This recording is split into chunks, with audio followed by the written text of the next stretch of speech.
Olá pessoal, eu sou o professor João Augusto e estamos de volta para mais uma aula de filosofia. Olha, existem muitas formas de conhecer e compreender o mundo. Na aula passada estudamos sobre a ciência, sua importância e funcionamento. A ciência é mais uma forma de conhecer e compreender o mundo.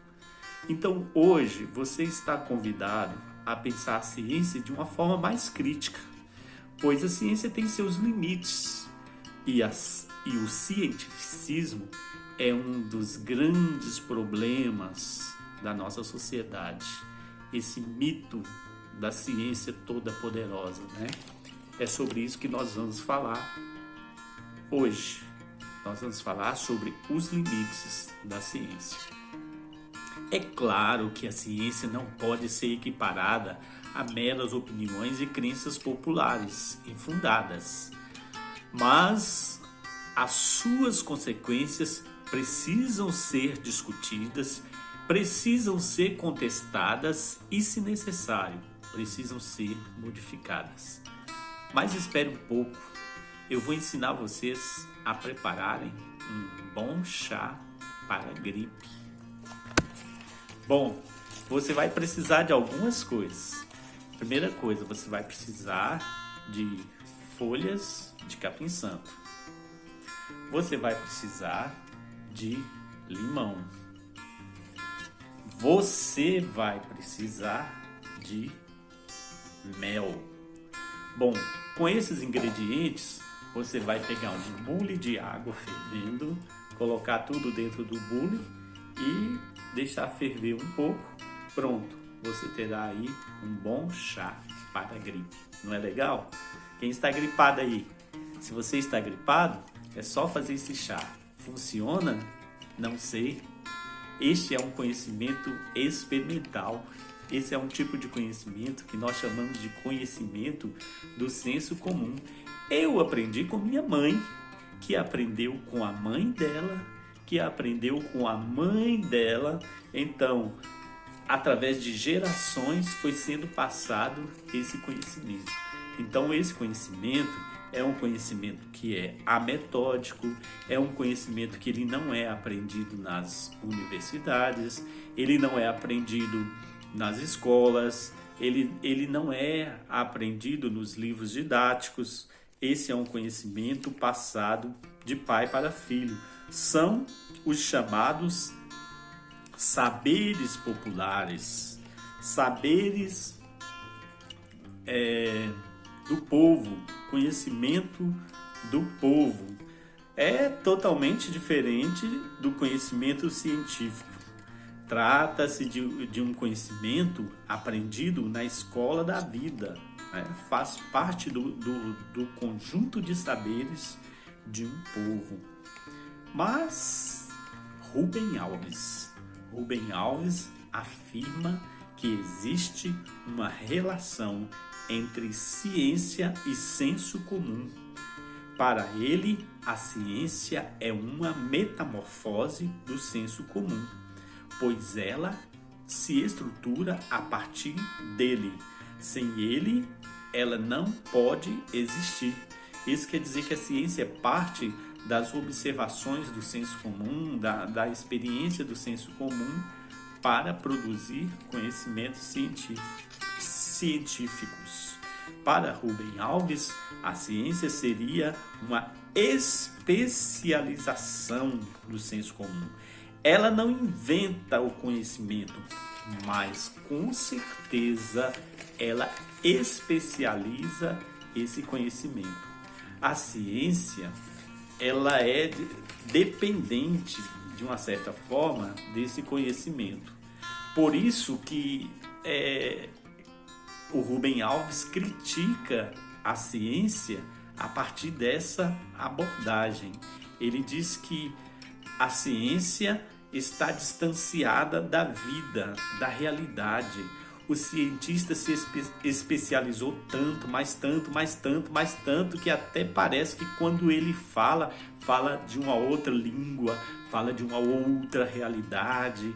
Exatamente por isso as pessoas estão vivendo no achismo nas redes sociais. A ciência parou de fazer sentido na vida das pessoas. A gente vê isso aí nesta pandemia. Que sentido você acha que tem para uma pessoa faminta ouvir um especialista, um cientista na televisão dizer para ele, fique em casa? Ora, se ele está morrendo de fome, ele precisa sair. Ou ele sai e enfrenta o vírus, ou ele fica em casa e morre de fome com a família. Mas os cientistas não querem saber disso. Eles estão preocupados com a transmissão do vírus. Eles não estão preocupados com a realidade social das pessoas, a vida econômica das pessoas, a vida econômica do país. Eles apenas dizem estar preocupados com vidas. Mas vida é muito mais do que ciência, né? Vida é muito mais do que não estar doente. Se você vive isolado, não tem comida, não tem formas de escapar do estresse, você também morre. Então, por isso que a ciência ela precisa fazer importância na vida das pessoas. Ao não fazer importância na vida das pessoas, a ciência ela favorece todo tipo de desinformações, de decisões equivocadas sobre a saúde, sobre a economia e sobre a política. Uma outra crítica que é feita à ciência, ela vem da ilusão da neutralidade científica. Quando você imagina o cientista, você imagina um homem velho, despenteado, jaleco branco, manipulando tubos de ensaio no laboratório, alienado a tudo e a todos, num mundo à parte. Aí surge o mito da neutralidade científica, pois o cientista é um gênio do laboratório, cheio de boas intenções, a inventar coisas novas, movido apenas pelo desejo de saber, pela vontade de salvar vidas, um ser incontaminado pelas demandas políticas, econômicas e militares. Essa visão é totalmente falsa. As pesquisas científicas são contaminadas por diferentes fatores. Por exemplo, ao definir o objeto da pesquisa, ao escolher a metodologia da pesquisa para estudá-la, ou até o tema para estudá-la, o cientista já é motivado por determinados interesses. Os cientistas, eles já são dirigidos com uma determinada intenção. Um exemplo disso são os cientistas alemães. Quantos cientistas alemães sustentaram a superioridade branca sobre os negros? Quantos cientistas alemães durante o nazismo fizeram experiências macabras com seres humanos em nome da ciência? Então, a ciência ela pode ser usada para legitimar domínios, explorações e genocídios, que são o extermínio de um povo. A exemplo, o povo judeu, que foi quase exterminado, eles foram quase exterminados pelos nazistas. Por trás de todas as pesquisas científicas existe um financiador, grandes laboratórios ou pequenos laboratórios, governos, pessoas interessadas em produzir determinado tipo de conhecimento.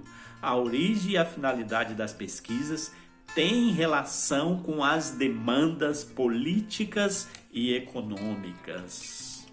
Portanto, a construção da imagem do cientista como ser imaculado e distante, serve apenas para dificultar uma visão crítica e atenta sobre as consequências éticas e os interesses políticos e econômicos que envolvem as pesquisas científicas.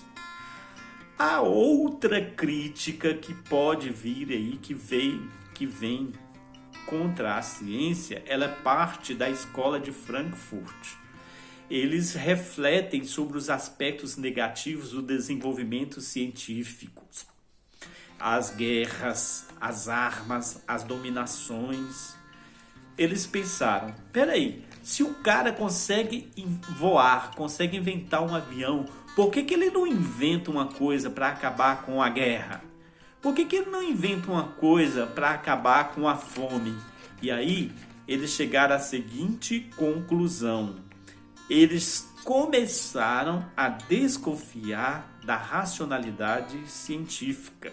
Eles começaram a pensar que o projeto da modernidade era dominar e controlar a natureza, e não apenas conhecê-la.